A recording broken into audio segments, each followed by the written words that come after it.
imenu.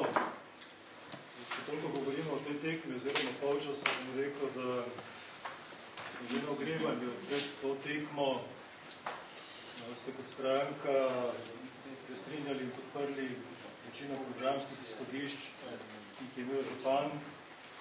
Zato smo tudi prvimi, če ne celo prvi, pristopili k tej koaliciji. Veliko že bilo rečeno v strani župana uvodoma, tako da mi dovolite, da izpostavim dve stvari. Ena je sigurno po skoraj 20 letih agonije zavetišča za živali, da smo resnično na dobri poti, oziroma po moji oceni že zelo daleč.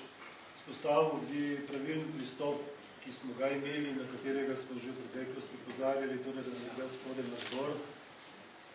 Prvo smo poiskali soglasje, torej mestne četrti, krajevne skupnosti, po potrditvi tega smo šli na mestni svet in večina vas je bila včeraj prisotnih pri potrditvi torej identifikacijskega dokumenta, ki nam daje zeleno luč, da še v letošnji zimi torej uredimo vse potrebno papirovno in na začetkom gradbene sezone z prihodnje leto vložimo temeljni kamen oziroma začnemo samo fizično izgradnjo zavetišča.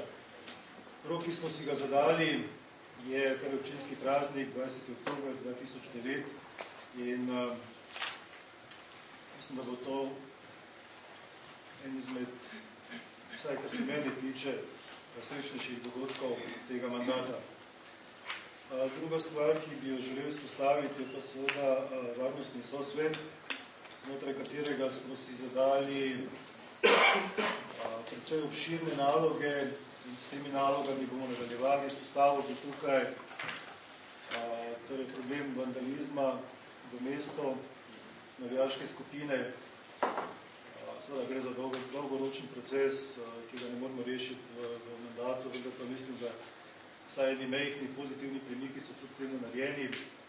Resnično smo se lotili problematike mirujočega prometa in s tem bomo nadaljevali. In pa lahko vam rečem, da jutri imamo novo sejo, mislim, da četrta, kjer se bomo srečali oziroma spregovorili problematiki drog, predvsem govorim o osnovnih šolah.